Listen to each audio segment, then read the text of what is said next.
Omwami ono teyatula P7 teyatula senior 4 teyayingira ku university era talina bipapula bimukkiriza kubeera ki kubeera kwesimbawo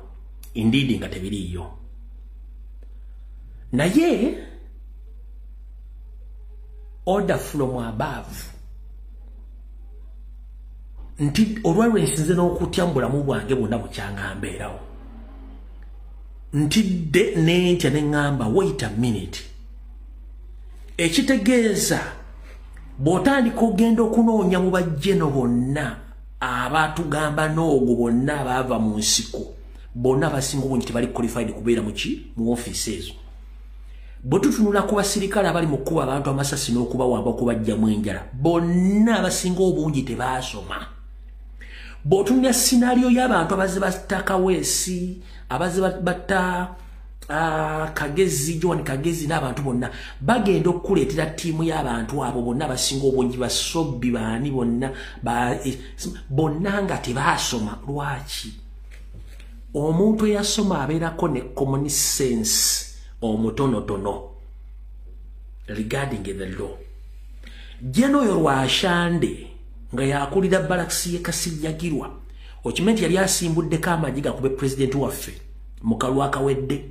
era musajja mukyamu nnyo mu bitundu by'e Masaka nti asobola okuwa order nga teyeebuziza ku tteeka ki ne batta ne bategumbula abantu okimanyi nti abaana bonna bakwata ekalangira basukka mu kikubi mpuuga be yawaayo abaana bonna basajja battibwa teri wadde mwana wa muntu amanyikiddwa gy'ali ku birago by'Olwasande nga mpuuga mwali linda kumala okuba ka video kano kalina linda kuwa kulya bulungi nnyo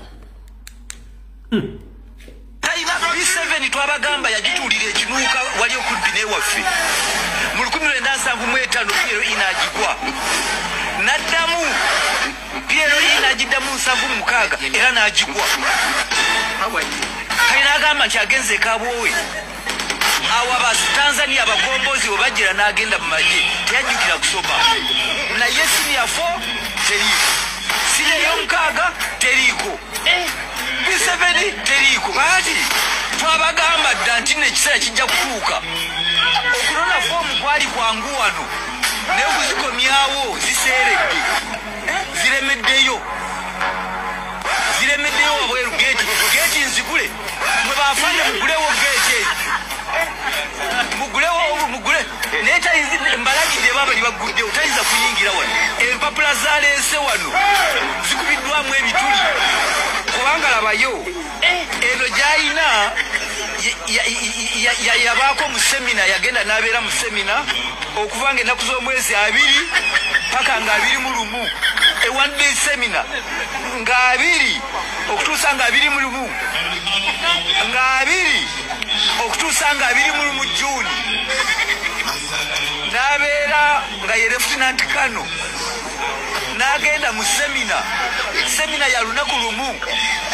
ye n'alowooza nti nolwo lupapula era kikino ekifaananyi kitayinza kwegaana uno tayinza kwegaana semina ya lunaku lumu gye yagendamu nga okuva nga 20 paka nga 21 June 2007 semina gyaleese nti no ye certificate bw'ogattako eno agamba nti n'abadde mu koosi gye yaliko Tanzania okuva nga 24 August 1998 okutuusa nga 4 December 98 emyezi 2 bw'agenze babuwe n'ayongerako n'endala yajja China bwe yaliyo nga ambasada nti yagattako mu by'amagye ogirabye gy'abadde agamba naye nga terina bwesinziira bw'agenda okusembayo nti okuva nga 21 March 1988 okutuuka nga 17 June era 98 gy'emyezi 3 yakola koosi eya International Security Planning ne Training Seminar ate eno yali asiimibwa certificate y'okusiimibwa okusobola okulwanyisa obutujju eyabeerawo obutujju obwali e Kampala mu Uganda ye yennyini ng'akulira civil military relations yennyini ate neyeewa newa certificate mu office yate neyewera mu certificate General Ashandi yabadde director civil military relations kakati neyewa certificate y'okweyozayoza nga yeesiima okulwanyisa obutujju mu Kampala kati nayo nagigattako nga diploma yennyini ate neyeesayiningira neyewa diploma eyiye kati ze zino empapula zaleese zigenza okutuuka wano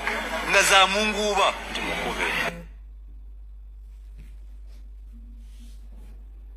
Kati eyo yembeera bweyimiridde. Embeera bweyimirira bwetyo ng'oyo Jeno Mulamba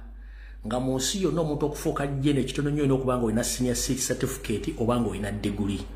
Naye Jeno talina P7, talina senior 4, talina senior 6, talina degree. Jeno kyovula nti batta nnyo abantu kubanga tebalina common sense. Wadde tolibuusa